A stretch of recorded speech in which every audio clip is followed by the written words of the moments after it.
All right, we are live, Lawrence. Okay, good morning, everybody. And it is again Friday. It's time for a little mindset call, mindset talk.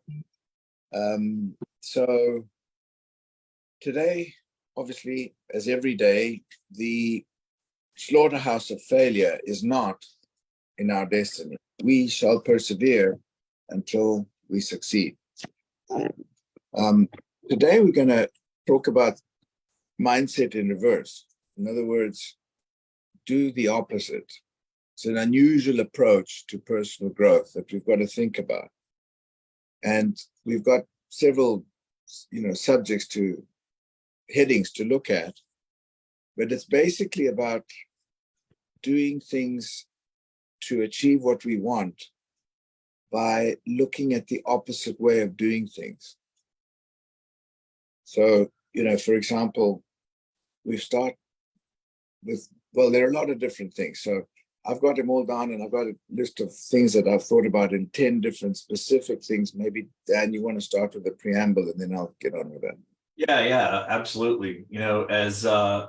As humans, each and every one of us is always seeking comfort and familiarity, right? So, we're drawn to activities, environments, and people that align closely with what we are used to, with what's comfortable for us. That's great when you're happy with your current situation. When you're happy with your career, your relationships, where your future is headed.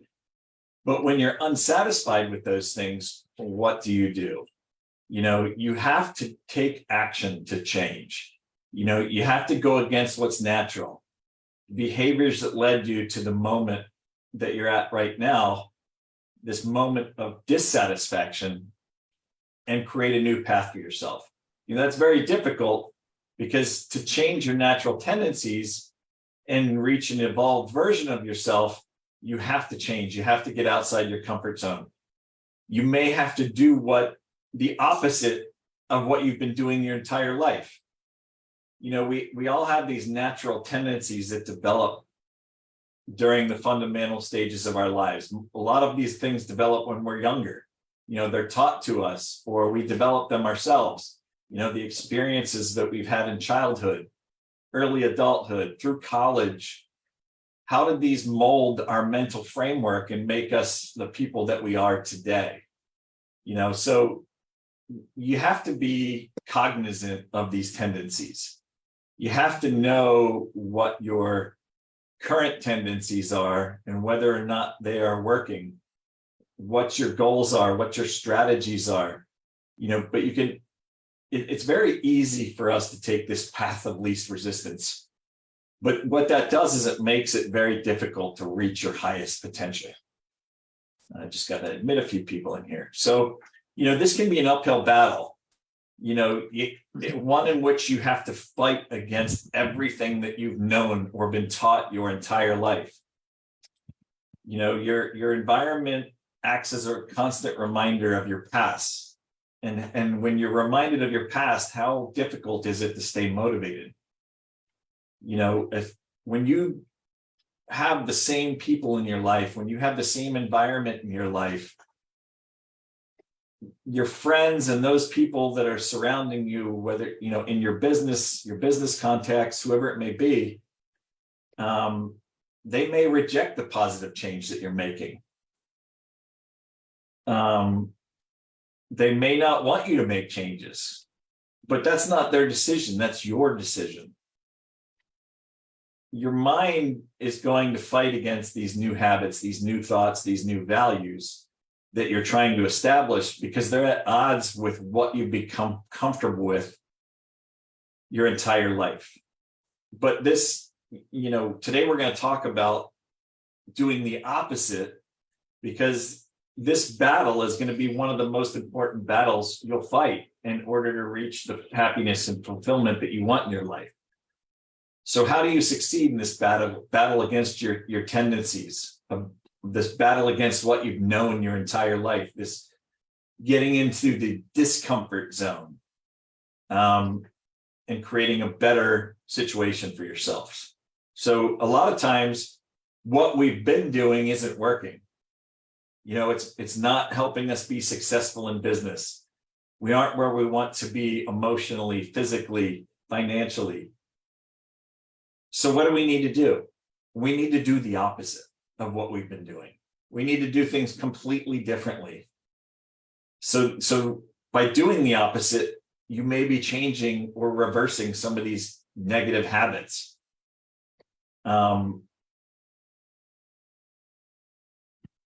Do the opposite.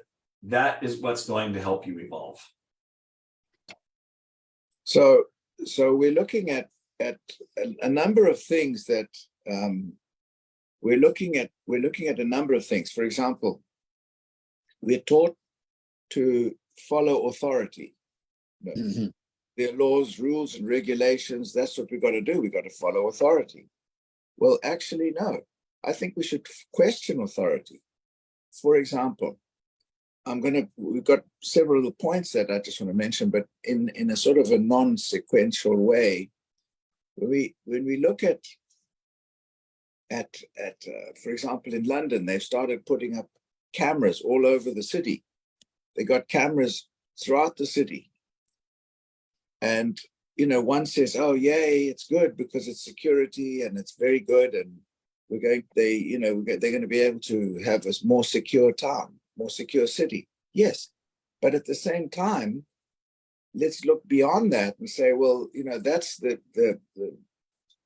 rose-tinted glasses of looking at things. But really, it's probably because they're being able to track what we're doing and be able to compile algorithms of where we shop and what we do. And then the companies are going to be able to target the marketing and all these things. So we look beyond what is apparently the obviously good thing about whatever we're supposed to be doing. So we're looking beyond that. Sorry. We're looking beyond, if we look beyond what the authority says. So we say, okay, I think it's a good thing, but let's question it. Is it really such a good thing? So that's one of the things. The other thing is, for example, when we take risks, we're taught not to take risks. Don't go there, you'll burn yourself. Don't jump, this is too high for you. Don't do this because of whatever. It's not safe. Well, those are parameters that we're brought up with. We're brought up with thinking, in actual fact, if we don't take any risks, we will stagnate. You see, McDonald's, they were the ones who actually started the whole fast food industry. Prior to that, there was no fast food. It was slow food. It was just normal food. But then McDonald's started with fast food. And that was a brand new thing. Lamborghini used to make tractors. They were actually making small little tractors for the agricultural business. And they saw Ferrari. Whoa, okay, well, there's a different market. Let's get out of the comfort zone. Let's do something that's a risk, from farm equipment to racing cars. And then the mistakes that people make, failures and mistakes. I think we should be getting a PhD in what not to repeat. I think we should learn to do stuff, but learn to get a PhD in what not to do, and become an expert so that we become very, very, very good at what we are doing. Being vulnerable. This is something that I think is important too. When we're taught, oh, don't say this, what will they think of you? What will they think of, if you say this and if you say that? So what? We're all born naked, wet, and afraid. And it's only the barriers that we put in front of us that are our defense mechanisms, so that we don't really always show our true selves. But why not? We're all the same. We're all the same. And showing vulnerability, in my opinion, is a way to be able to get rid of the facades and really bond and have personal and spiritual growth with the people that we're with. Dan? Yeah, I mean, when I was in anytime in business for me, I'm very impatient. I want things to happen quickly. I want them to happen quicker than what they're going to happen. So I've needed to do the opposite. I've needed to train myself to be more patient. As salespeople, as business owners, as entrepreneurs, our sense of urgency is diametrically opposed to the sense of urgency of our customers, right? They don't need to make a decision today. This is something new that they can add into their business.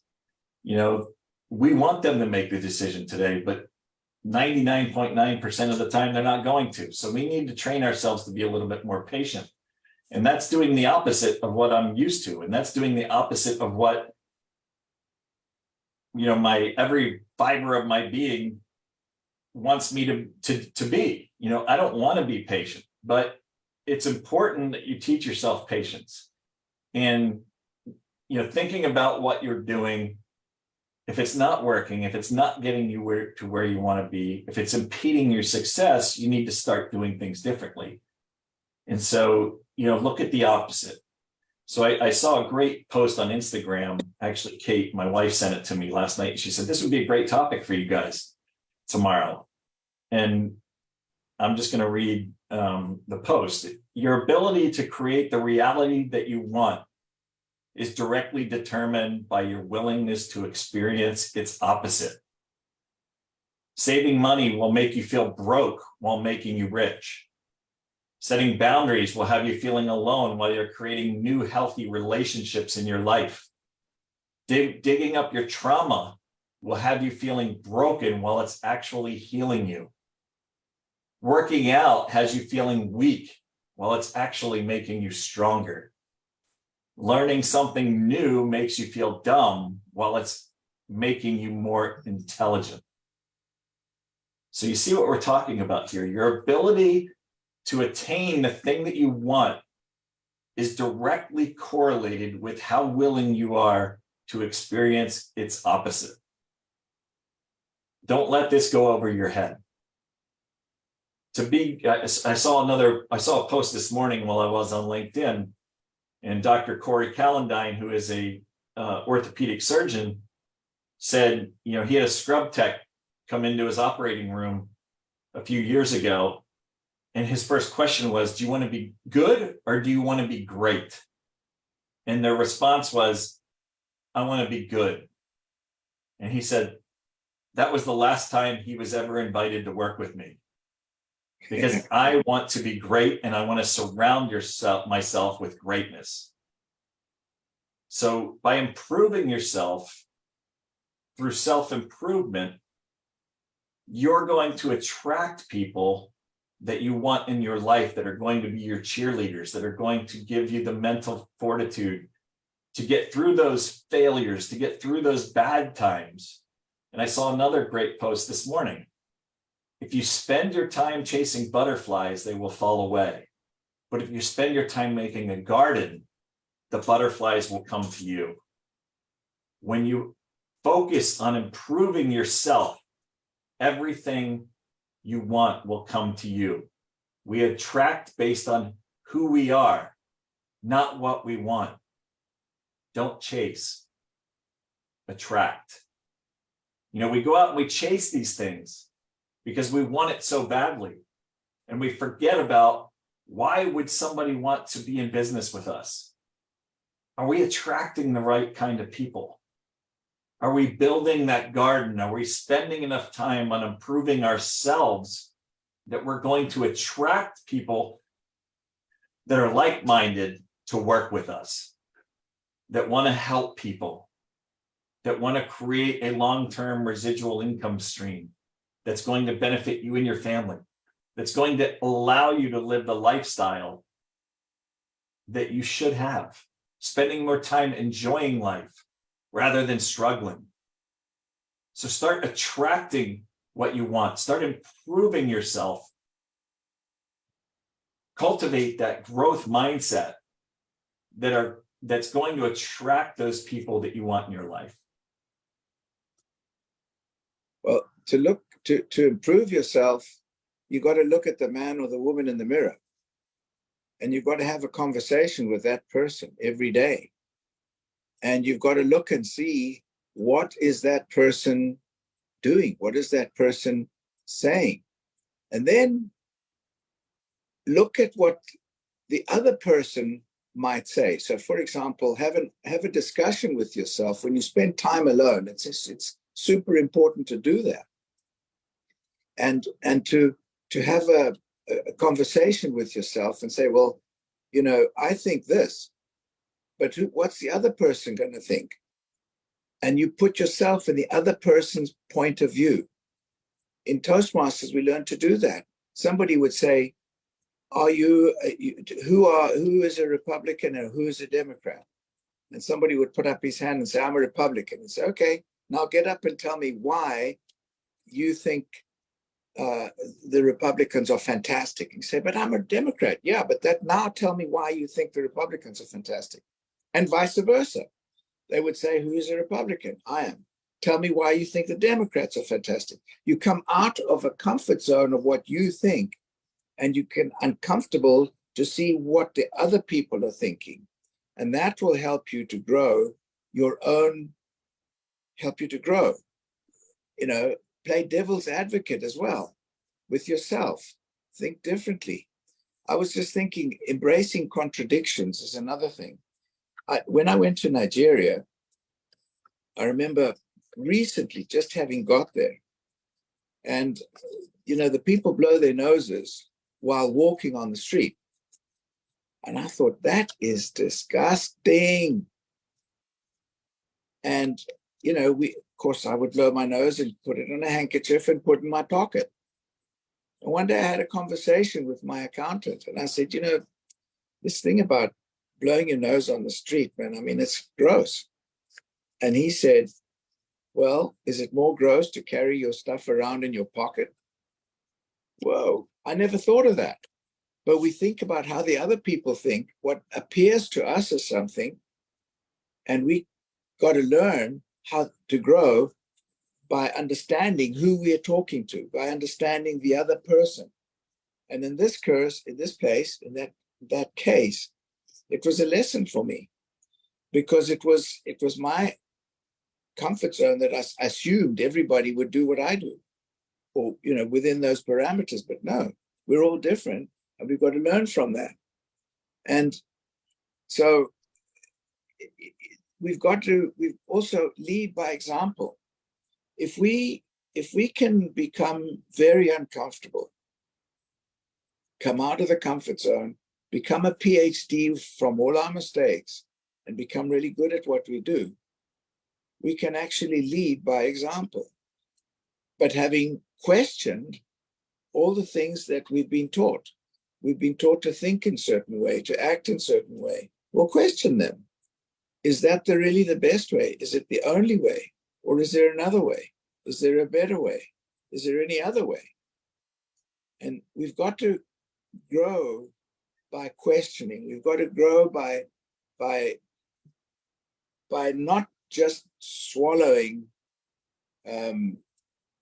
what we're told. It's not always in our best interests. And there are possible ulterior motives. There are possible, you know, reasons why people tell us to do certain things for their benefit that we don't even think about. And that's why we've got to question things. We've got to look at it and say, well, okay, I accept that great advice, but, you know, thinking about it, I think you would be benefiting it 100 times more than I would if I follow that advice. So it's a question of questioning authority, questioning who we are, and doing things that are not within our comfort zone. Yeah, I mean, questioning authority, or who you see as an authority figure, is definitely a good thing. So when I went to college, I didn't have any people kind of giving me advice on student loans and things like that. I didn't have a father. I had older brothers that had been to college, and one of my brothers gave me some advice. I was lucky enough that my mother worked at Penn State, and we got a 75% discount on our tuition. So, and the rest of that was covered by a soccer scholarship. But my brother told me, he said, look, you can still get student loans. Take as many student loans as you can and utilize that to live so that you don't have to work and you can focus on studying. And at the time, I was too naive not to follow his advice. And I took out a bunch of loans.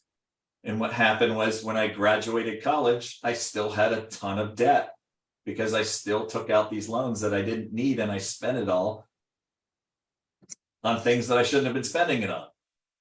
And, you know, had I had the wherewithal to question his authority, and, you know, as I've learned later in life, you know, he's not great with finances.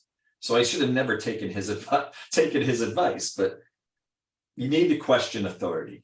And then, you know, are you cultivating your garden? You need to cultivate your garden first. You know, don't worry about anybody else's garden. The garden that you cultivate is going to directly determine who you're attracting. And, you know, over the last 5 years, I've really shifted to doing the opposite of what I was used to doing. I didn't spend any time on personal growth up until 5 years ago. I just forged ahead, did what I needed to do to be successful, didn't worry about others. And now I've taken the opposite approach.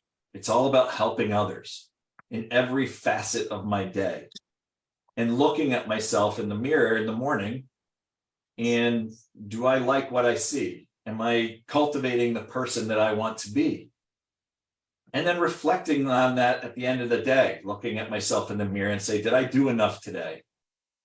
Did I do enough today to impact others? And what you'll find is that as you start to change your focus to helping others, really good things start to happen to you and for you. I see it every single day. So in one of my businesses, I'll just tell you a quick story. One of my businesses, we help veterans. And I placed an ad on Facebook Marketplace to sell a roof rack that didn't fit on a new car that we got. And a couple of people called, they said they were interested, they wanted to come over, and then they ghosted me. They didn't show, didn't tell me they weren't coming. And a couple of days later, another gentleman contacts me and says, hey, I want to come take a look at that. Will it fit on this car? And I said, I believe it will. Why don't you come over? We'll try it out. And he came on a Saturday morning, and he came into my garage and I showed him the roof rack. And he saw that I had some medical equipment in my garage, and he said, what's that all about? And I said, well, we do a lot of work with veterans, providing non-opioid treatments for pain, for addiction and things along those lines. He's like, I said, are you a vet? Because he was all tatted up. He looked like he could be a vet. He said, no, but I work in the Veterans Administration. And the chances of that happening and me being able to build a relationship with this gentleman that's going to help me with my goal of helping veterans is just astounding to me. The chances of the two of us coming together over a roof rack sale that was placed on Facebook Marketplace was almost absurd. And I've told people about this story and they're just like, wow, what are the chances of that happening? And I'm like, I'm telling you, man, when your focus is helping other people, good things happen. And weird circumstances happen to me like this on a daily basis because I'm focused on cultivating myself, cultivating my garden, and helping others. Yeah, Dan, that's, in Spanish, they call those things diosidencias. Instead of coincidence, they call them God incidents. I'm not trying to go down any path there, but I'm just saying that so many times, and you're absolutely right, the more you give, the more you get. And it doesn't always appear and it's not what you're looking for. Things just happen. Things happen, and you say, "My gosh, how did that actually happen? That out of the blue, you know, I got help to do whatever it was, or I was able to do something from somebody, from some perfect stranger that I've never heard of, don't even know." So it's there are things that we don't understand. Let's put it that way. But they work in strange ways. All we've got to do is some of the things that we talk about in our mindset. And if we look at working from a gratitude point of view, from a point of view of wanting to help people, it will come, what goes around comes around. So I see we're at already 11 at the time. I don't know, Dan, if you want anything else, or if anybody's I just want one more quick comment. Many of you may not believe this, but I'm actually an introvert. I'm an introverted extrovert. But I've trained myself to be more of an extrovert, because that's the opposite of what I am. Because life is about networking, and networking is super important in our daily lives. It's important in this business. So one of the, I actually was networking with a friend of mine. He just reached out to me. Actually graduated like 8 years earlier than me. And he's known my family. And we got to talking a few months ago. And I had no idea that one of the 8 pilots that on 9/11 was from Hershey. He graduated from Hershey High School. And he is of the 8, he is the only one that doesn't have a memorial in his hometown. And so this friend started a charity because he wants to put up a memorial for his name. This pilot's name was Michael Horrocks, and he was a Marine pilot. His call sign was Rocks. This friend of mine has done some really amazing things to bring awareness to this. He networked with a local distillery, and now they have a bourbon that is called On the Rocks in his memory, and proceeds from that are going to this memorial. But through networking with him and going to some of the events that he has allowed me to network with other people that are interested in this business, helping with my other businesses. They had a 9/11 event on Monday, and they had an auction for a painting. And I was able to bid on that painting and win that auction to give back to this great cause. And if I wasn't willing to get out of my comfort zone and be a little bit more extroverted, these things would have never happened. So that's just another example of doing the opposite, right? And helping others. And you can do both simultaneously. Also, Dan, the fact that you can take the time to think and act for others, because we're so busy doing our own stuff that we say we don't have time to think or do anything for anybody else. And I think it's important that we actually are able to we're fortunate to be able to have the time to be able to introspect, if we use it wisely, and to be able to do something for other people. Because you speak to most people, they don't have time, to go to the toilet. They're running around backwards and forwards, and, they get up in the morning and go to bed at night, and all they've done is just gone to work and come back and stressed. But it's a very satisfactory thing to be able to actually sit down, be alone, think, and act in a more benevolent way.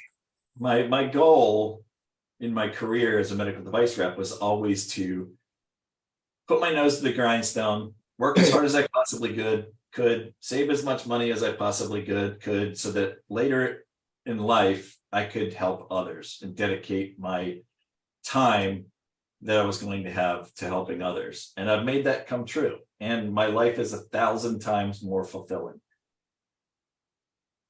So Yeah, any questions, comments? Yeah, Dan, you've actually improved since we met. Since you've been in Farming Skin, you've improved. I've grown more in this business than I did in my previous 25 years as a medical device rep. I tell people that all the time. No, but it's true. You've really blossomed into a very thoughtful. Well, you've always been, but This isn't about me. Does anybody else have any comments? So I do. Dan, you're just an introvert in sheep's clothing. That's all.